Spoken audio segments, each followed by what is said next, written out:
안녕하십니까. CTS 시청자 여러분, 경기도 남양주 진접예수원교회를 담임하고 있는 이한호 목사라고 합니다. 오늘은 산 개가 죽은 사자보다 낫다라는 말씀의 제목으로 여러분에게 하나님 말씀을 전하겠습니다. 오늘 본문 말씀 보시겠습니다. 전도서 9장 4절입니다. 저는 세계개정이 아니라 개역성경입니다. 모든 산자 중에 참회한 자가 소망이 있으면 산개가 죽은 사자보다 나음이니라. 자, 오늘은 소망이 있는 자 없는 자, 똑같은 처지와 형편이 있었지만은 소망이 없는 자는 병에 걸려 죽었고 소망이 있는 자는 생명을 얻었다는 겁니다. 사람과 짐승의 차이점이 무엇일까요? 그것은 소망이 있느냐 없느냐입니다. 자, 오늘 읽은 본문을 보시면은 두 마리의 짐승이 등장합니다. 개와 사자가 등장합니다. 본문에 나오는 개는 말 그대로 개입니다. 개. 남자에게 개처럼 생겼다 하면은 여러분들 기분 좋을 사람이 있겠습니까? 반면에 사자같이 생겼다 하면은 기분 나빠할 남자들이 있을까요? 사자는 남자답다, 용감하다, 강하다, 사나이답다는 의미가 되겠지요. 그런데 개 같다고 하면은 일단 기분부터 나빠요. 그런데 오늘 말씀은 우리의 상식을 깨고 개가 사자보다 낫다는 거예요. 그런데 단순히 개와 사자를 비교하는 것이 아니라 이 개는 개인데 살아있는 개. 그런데 사자는 죽은 사자를 비교하는 겁니다. 그러니까 개라는 것은 보잘것없는 짐승이지만은 살았을 때는 죽은 사자보다 훨씬 더 가치가 있다는 겁니다. 여러분들, 우리가 아무리 비참해도 살아있는 자에게 기회가 있고 소망이 있는 겁니다. 그러면 살아있는 개란 말은 무슨 뜻일까요? 소망이 있다는 거예요. 개처럼 비참하고 모욕당하고 힘들지라도 여러분들 소망이 있다는 거예요. 살아있다는 것 자체가. 그러니까 소망이 있는 것을 살아있는 개로 비유를 했고 소망 없는 것을 죽은 사자로 비유를 했습니다. 사람들은 사자 되기를 좋아합니다. 사자하면 떠오르는 이미지가 뭐냐면 동물의 왕이라는 거예요. 사람들은 왕이 되고 싶어 합니다. 공부를 열심히 해서 왕이 되고 싶어 하고 돈을 많이 벌어서 왕이 되고 싶어 하고 운동을 잘해서 왕이 되고 싶어 합니다. 이렇게 뭔가 왕이 되고 싶어 하는 심리가 사람들의 마음속에 다 있습니다. 그런데 우리는 소망과 야망을 구분해야 합니다. 소망은 하나님을 향한 꿈이지만은 반면에 야망은 나를 위해 사는 꿈이겠죠. 그래서 여러분들, 우리가 야망과 소망을 구분해야 될 텐데 하나님은 오늘 본문 말씀을 통해서 너희들은 야망을 가지면 죽은 사자와 같다 이렇게 말씀하고 있는 겁니다. 그런데 소망을 가지면 내가 어렵고 힘들고 고통스럽고 죽을 것 같은 그런 어떤 처지에 진짜 비참하게 모욕당하고 힘들고 고통스럽고 아픈 그런 처지에 있을지라도 진짜 개 같은 처지에 있을지라도 살아있는 우리가 하나님께서는 소망을 가지고 하나님의 꿈을 이룰 수 있는 그런 미래가 있다는 것을 말씀해 주고 있습니다. 야망에는 예수님도 없고 하나님도 없습니다. 천국도 없고 생명도 없는 거예요. 죽은 사자와 같은 겁니다. 하나님이 우리를 만드신 이유가 뭘까요? 하나님이 목적하신 뜻이 있어서 만든 겁니다. 하나님이 필요하셔서 우리를 창조하신 것이죠. 그래서 하나님은 우리 각자에게 꿈을 꾸십니다. 이 세상에 태어났다는 것은 하나님이 허락하셨기 때문에 태어난 겁니다. 그러니까 살아가야 할 이유 없이 이 땅에 태어난 사람은 아무도 없는 겁니다. 그래서 시청자 여러분, 고개를 들어서 하늘을 쳐다보십시오. 하늘의 소망을 바라보십시오. 하나님이 나에게 바라고 있는 것이 무엇일까? 하나님의 소망이 내 소망이 될 때 여러분은 세상을 들어 올릴 수가 있는 것입니다. 소망 없이 야망을 가진 채 사는 사람들은 사자이긴 사자인데 죽은 사자인 것입니다. 그런데 소망을 가진 사람은 남들 보기에 개처럼 보잘것없어도 살아있다는 것입니다. 어느 교수가 학생들에게 한 가지 질문을 던졌습니다. 한 부부가 있는데 남편은 매독에 걸려 있고 아내는 심한 폐결핵에 걸려 있습니다. 이 가정에는 아들 넷이 있는데 하나는 며칠 전 병으로 죽었고 남은 세 아이들도 결핵으로 살아가고 있는데 이 부인은 그런데 또 임신 중이다. 결핵이 걸린 부인이 임신 중이고 그리고 세 아들도 전부 다 이렇게 한 명은 병으로 죽고 세 명은 결핵이 걸려 있는데 그러니까 어떻게 하면 좋겠느냐? 그랬더니 한 학생이 이렇게 말합니다. 그러면 살아있는 한 아이는 낙태 수술을 해야 되겠죠. 그 안이 속에 있는 아이는 낙태 수술을 해야 되겠죠. 그랬더니 그 교수가 말하기를 자네는 방금 베토벤을 죽였네. 이 불행한 환경에서 뱃속에 있었던 아이는 그 태어난 사람이 바로 베토벤이었던 것입니다. 하나님이 보시는 것과 사람들이 보는 것이 틀려요.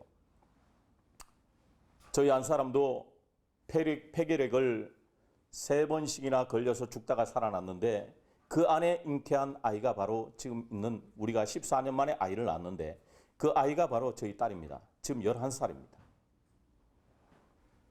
여러분들 소망을 가지고 살아가십시오. 하나님은 소망을 가지면 반드시 여러분의 꿈을 이루어 주시는 걸 믿으시기 바랍니다. 자, 그러니까 우리가 볼 때 세상에 성공한 사람은 정말 살아있는 사람같이 보입니다. 그런데 하나님 보실 때 하나님의 꿈이 없이 비전이 없이 소망이 없이 이 땅에서 불의한 성공으로 성공한 사람은 죽은 사람으로 보는 겁니다. 세상 사람들의 눈에 예수님은 실패한 사람으로 보여졌어요. 누더기 옷에다 수염도 깎지 않고 돌로 맞고 채찍에 맞고 결국은 죄인들에게 적용되는 십자가에 죽으셨거든요. 인간의 눈에, 바리새인 서기관들의 눈에는 예수님이 개로 보였습니다. 완전히 죽어가는 개로 보였습니다. 그렇지만 하나님의 눈에는 진정한 왕이셨던 겁니다. 내 모습이 진짜 지금 뭔가 초라하고 힘들고 고통스럽고 죽을 것 같은 마음속에 여러분들 내려 누르고 있는 어떠한 두려움과 공포, 이런 모습 속에서 여러분들 당당한 사자의 모습이 아닐지라도 부족하고 허물이 많아도 소망이 있습니다. 저도 공황장애로 한 4년, 5년을 굉장히 제가 죽음의 공포 속에서 계속적으로 사단이 죽어라 하는 그런 음성을 4년, 5년을 이렇게 제가 들으면서 기도와 말씀으로 말미암아 성경을 읽음으로 말미암아 주님의 음성을 듣고 저도 살아났습니다. 하나님이 주신 꿈이 있었습니다. 하나님이 주신 소망이 있었습니다. 부족하고 허물이 많아도 여러분들 소망이 있습니다. 할렐루야. 왜? 살아있으니까요. 숨이 아직 끊어지지 않았으니까요. 곧 기회가 있다는 것입니다. 기회가 있을 때, 살아있을 때 예수님을 잘 믿어야 될 줄 믿습니다. 살아있는 것이 곧 기회와 찬스인 것을 믿으시기 바랍니다. 살아있는 것이 기회입니다. 살아있는 것이 찬스입니다. 그래서 성도님들은 안 될래야 안 될 수 없는 분들이십니다. 그래서 오늘 본문 9장 5절 보니까 무릇 산 자는 죽을 줄을 알되 죽은 자는 아무것도 모르며 다시는 상을 받지도 못하는 것은 그 이름이 잊어버린 바 됨이라 그랬어요.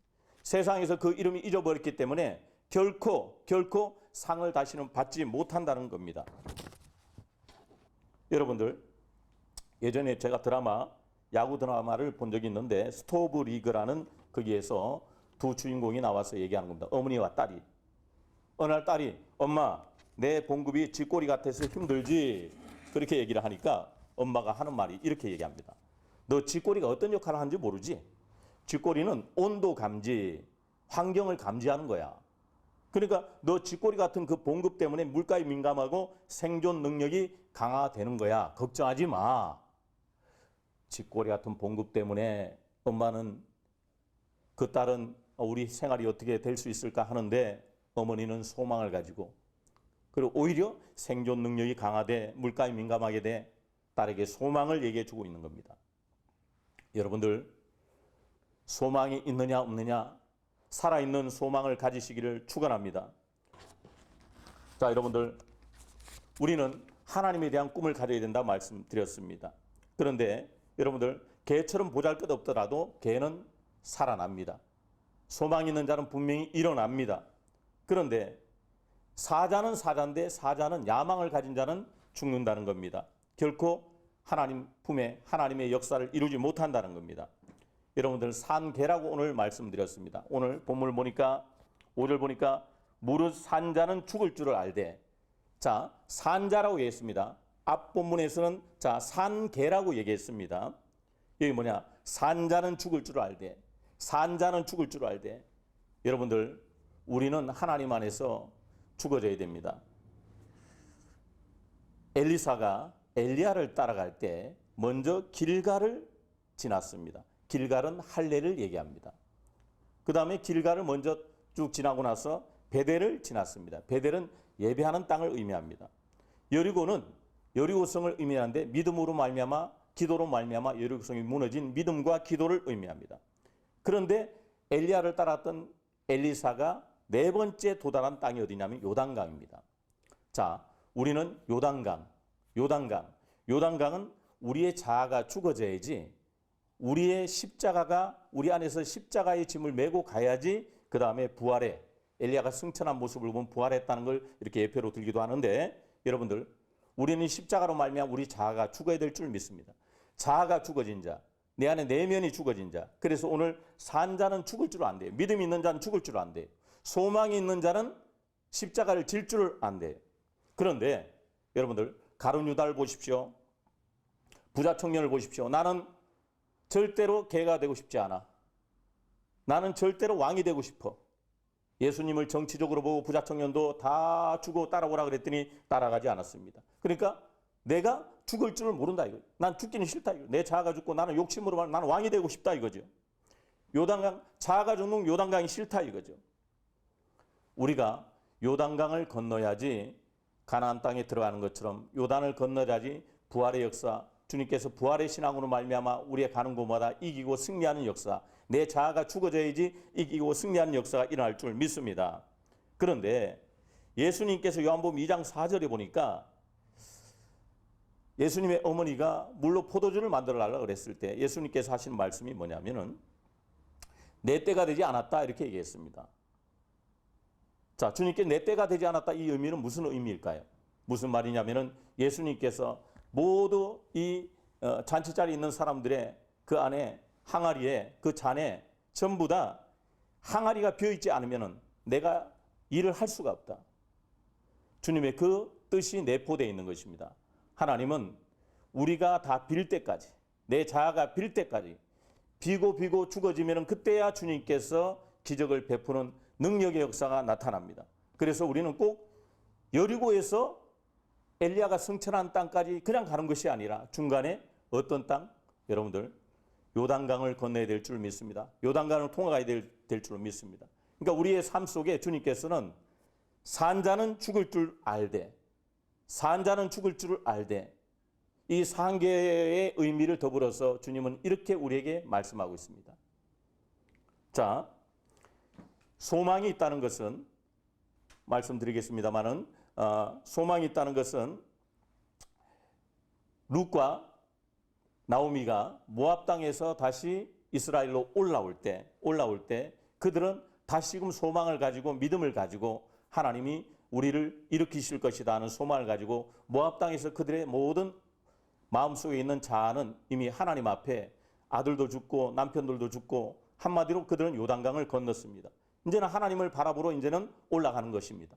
근데 올라갈 때 룻기에서는 먼저 처음에 큰 축복의 역사로 가는 것이 아니라 룻이 나가서 보리삭을 주우려고 하니까 먼저 보리삭을 줍는 보리삭의 축복이 나타납니다. 그 다음에 나타난 게 뭐냐면은 보아스가 보리자루를 주면서 그 룻의 치마에 그 치마에다가 보리를 가득 이렇게 부어주는 보리자루의 축복이 옵니다. 그 다음에 오는 것이 뭐냐면 보아스가 다가와서 그에게 청혼하는 역사가 나타납니다. 그 다음에 오벳의 축복으로 예수님의 가문에 어떤 족보의 조상이 되는 역사가 나타납니다. 우리가 반드시 하나님께서 산개처럼 우리 자아가 또한 죽어지고 우리가 어떤 고통과 아픔과 슬픔과 죽음의 어떤 고통 속에서도 우리는 주님을 따라서 잘 죽어지고 우리가 어떤 소망을 잃어보지 아니하면은 주님께서 단계적으로 보리 이삭의 축복을, 보리자루의 축복을, 그 다음에 보아스의 축복으로 우리를 점점 넓게 축복의 역사는 일어난다는 걸 믿으시기 바랍니다. 그래서 산계란 의미는 우리는 마른 떡 한 조각 같이 부족해도 하나님을 향한 소망이 있어야 된다는 걸 말하고, 우리 안에서 요단강을 건너는 자아가 죽어진 역사가 있어야 된다는 말하고, 우리 안에서 빈 항아리 같이 모든 것이 다 없어져도 소망이 있으면 주님은 기적을 일으키시는데, 우리에게 한 걸음 한 걸음 한 걸음 우리 때가 점점점 다가오고 있다는 것을 주님은 말씀하고 있는 것입니다. 예수님께서 계시록에 보면은 8장에 보면은 모든 재앙들이 전부 다 3분의 1은 다 없어지고 3분의 1의 강이, 3분의 1의 산이, 3분의 1의 모든 배들이 다 녹아지고 모든 산천초목이 3분의 1이 다 없어질 그때, 계시록 8장에서는 모든 3분의 1이 없어지는 마지막 때를 얘기하고 있습니다. 그런데 3분의 1이 없어졌다, 3분의 1이 다 사라졌다, 3분의 1이 다 소멸됐다. 그 말씀을 일단 저는 감동을 받았습니다. 3분의 1은 없어졌는데 그러면 3분의 2는 남아있다는 소리 아니겠어? 3분의 2는 아직도 있다는 소리 아니겠어? 우리에게 하나님은 3분의 2에 숨어있는 소망을 아직도 우리에게 잊어버리지 않고 있다는 걸 말씀하고 있습니다. 여러분에게는 아직도 가져간 것보다 남아있는 하나님의 크신 축복의 통로가 3분의 2가 더 남아있는 것을 믿으시기 바랍니다. 자, 여러분들 2018년 4월에 국제통화기금에서 발표한 대한민국 1인당 국민소득 GDP는 32,774달러가 되는데 한국 돈으로 약 3,600만 원이고 한 달에 약 300만 원이 된다 그래요. 그래서 국민 1인당 한 달에 한 300만 원씩 번다는 뜻인데, 쉬지 않고 30년 일을 해서 한 달에 300만 원씩 모으면 약 11억 원 정도가 된다고 합니다. 그런데 제가 왜 2018년도 얘기를 꺼내냐면은, 자, 10억 원은 여러분들 적은 돈이 아닙니다. 로또 복권에 당첨이 되어도 10억 원이 될 때가 있고 되지 않을 때가 있어요. 10억 원이 작은 돈이 아니에요. 그런데 어느 날 나에게 계좌번호를 누가 불러달라고 그래서 불러주니까 10억 원을 아무 조건 없이 통장에 턱 입금을 해준다면 여러분들 어떤 기분일까요? 어떤 기분일까요? 어떤 기분일까요? 자, 제가 손정희 씨라고 일본 그 재벌의 얘기를 좀 하겠습니다. 일본 교포 손정희 씨는 한때 세계 부자 순위에서 3위까지 올라왔던 대단한 사람입니다. 그런데 야후 재팬을 잘못 인수하는 바람에 재산이 다 날아가 버렸어요. 그래서 엄청난 어려움에 빠졌고 그 아내는 파출부 일까지 했어야 돼요. 그런데 그동안 알고 지냈던 사람에게 손정희 씨가 한 4만 명에게, 자, 한국 돈으로 얼마냐면은 10,000원, 일본 돈으로 1,000엔, 그것이라도 좀 빌려달라고 한 4만 명에게 문자를 다 보냈대요. 그런데 잘 나갈 때는 전부 다 간이라도 다 빼줄 것 같은 그런 사람들이 수신 거절하고 다 비웃으면 다 떠나가 버렸대요. 그런데 끝까지 수신 거절을 하지 않고 그를 십시일반으로 도와줬던 사람이 약 몇 명이나 남아 있었냐면은 400명이 남아 있었대요. 400명. 그러니까 비율로 따지면 한 2%의 사람들이 그 옆에서 너무 손정희 씨의 모습을 보면서 아파했던 사람이 한 2%만 남았다는 거예요. 그래서 손정희 씨가 그 당시에 알리바바에 투자해서 재기에 성공한대요. 그래서 그 재산이 일주일에 1조씩 불어났대요. 여러분들, 자, 400명의 사람들이 얼마를 이렇게 도와줬냐면은, 이 사람들이 400명의 사람들이, 남았던 사람들이 10,000원씩 손정희 씨에 입금을 해준 그 돈, 10,000원씩 입금해준 그 돈을 가지고 재기에 성공을 했는데 재산이 일주일에 1조씩. 그래서 우리는 소망을 잃어버리지 말아야 될 사람도 되거니와 사람을 잃어버리면 안 됩니다. 저 사람이 산개같이 또는 이렇게 소망이 없는 사람같이 개같이 어떤 그런 비웃음 속에 있는 사람이라 할지라도 저 사람의 가능성을 봐야 됩니다. 가능성을 봐야 됩니다. 가능성을 봐야 됩니다. 어떤 사람이든 하나님의 사람에게는 가능성이 있습니다. 할렐루야. 그래서 당신은 안 될래야 안 될 수 없는, 안 될래야 안 될 수 없는 성도인 것입니다. 자, 그래서 자기를 믿어준 400명의 사람들에게, 그리고 10,000원씩 입금해 주는 사람들에게 아무 조건 없이 손정희 씨가 얼마를 넣었냐면 1인당 10억 원씩 넣어줬대요. 10억 원씩. 저도 인터넷 기사를 보고 너무 충격을 받아가지고 그 당시에 충격을 받아서 야, 이 사람은 진짜 뭔가 통이 크고 뭔가 이렇게 시야를 꿈과 꿈으로 많은 사람을 이롭게 하는 어떤 그런 모습으로 말미암아 선한 일을 하고 있구나. 하나님의 사람이 아닌데도 불구하고 세상 사람인데도 불구하고 소망을 가지고 있는 사람이 이렇게 일어난다면은 여러분들 우리 믿음의 사람들은 누구를 믿죠? 예수 그리스도 우리 하나님을 믿습니다. 자기를 믿어준 사람에게 10,000원씩 보낸 사람에게 10억 원씩 입금을 해줬대요. 그래서 보낸 돈이 무려 2조가 됐다 그럽니다. 2조. 손정희 씨는 사람이 제 사람이 말합니다. 자, 나도 누군가의 재산이 될 수 있을까요? 여러분은 하나님의 재산입니다. 하나님의 재산입니다. 하나님의 재산입니다. 자, 오늘 결론을 내겠습니다. 상계가 죽은 사자보다 낫다. 여러분들, 상계라는 것은 소망이 있느냐 없느냐의 차이라 했습니다. 그래서 우리는 기회를 놓치지 않는 삶을 살아야 됩니다. 사람을 귀중히 여겨야 됩니다. 살아있다는 것은 기회가 있다는 것입니다. 지금 이 시간 방송을 들으시면서 아파하고 힘들어하고 혹이나 내 생을 마감해야 되겠다 생각하는 그런 어떤 생각을 하시는 분이 있다면 내가 비참한 처지에 어떤 고통으로 말미암아 이제는 아무것도 없다 하는 그런 어떤 마음에 그런 어떤 사탄의 소리가 들리는 분들이 또 있다면 여러분들 주님은 여러분에게 소망이 있다 말씀하시고 미래의 비전과 꿈을 주신다 말씀하시고 우리 주님께서 믿음에 따라 점진적으로 여러분의 축복의 통로를 걸어가게 하시겠다고 말씀하시니까 솔로몬은 아무리 부귀영화를 누렸다 할지라도 그 자신은 하나님 앞에 믿음으로 말미암아 그때는 솔로몬은 점점 믿음이 식어지고 있었기 때문에 그 자신에게 자기는 죽은 사자 같은 내 모습을 너희들은 따라가지 마라.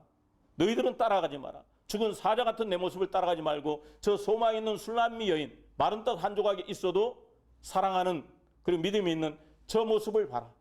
저 모습이 나보다 나은 것이니라 말하고 있습니다. 그렇기 때문에 여러분들 살아있을 때 살아있다는 것은 기회가 있는 것입니다. 기회가 있는 것입니다. 기도하겠습니다. 영광과 존귀와 찬양을 받으시기에 합당하신 거룩하신 하나님 아버지, 우리가 비록 이 땅에 살아가면서 비천에 처하고 빈부에 처하고 여러 가지 적신과 위험과 칼 같은 상황이 코로나로 인해서 우리에게 다가오고 있는 이 시대를 살아갈 때 하나님, 내가 죽어있는 개처럼 또한 아버지 하나님 비참한 개처럼 참으로 그렇게 근근히 살아가는 상계가 되어서 내가 살아온 무엇 하나 이런 고통의 흔적을 가지고 살아가는 우리의 모습을 하나님은 그래도 너는 죽은 사자보다 낫다 말씀하시는 주님의 음성을 오늘도 들었사오니 주여 우리에게 소망을 주시고 비전을 주시고 꿈을 주셔서 다시 일어날 수 있는 주님의 능력을 더하여 주시옵소서. 살아있다는 것은 기회가 있다는 것이니 이 기회를 붙잡을 수 있도록 비전과 꿈을 놓치지 않고 나가는 하나님의 거룩한 백성들 되게 하시고 저들 속에 있는 원수마귀 질병 저주의 흔적들은 예수의 이름으로 떠나갈지어다. 원수마귀 질병 저주 위장 췌장 소장 대장 간장 심장 신장 뼈 마디마디 골수에 있는 질병의 흔적들은 떠나갈지어다. 골다육지의 흔적과 여러 가지 뇌의 모든 또한 여러 가지 암의 모든 근원들은 예수의 이름으로 떠나갈지어다. 고혈압처럼 만성 두통도 떠나갈지어다.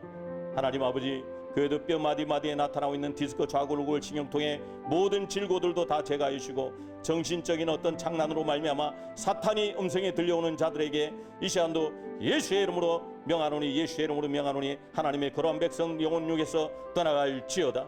물러갈지어다. 묶음을 받을지어다. 주님의 은혜와 사랑과 능력을 감사드리며 우리가 상계같이 비참할지라도 주님께서 우리에게 비전을 주심을 믿고 나아가는 하나님의 거룩한 백성들을 주님 붙들어 주시옵소서. 예수님의 이름으로 감사하며 간절히 축복하고 기도드리옵나이다. 아멘.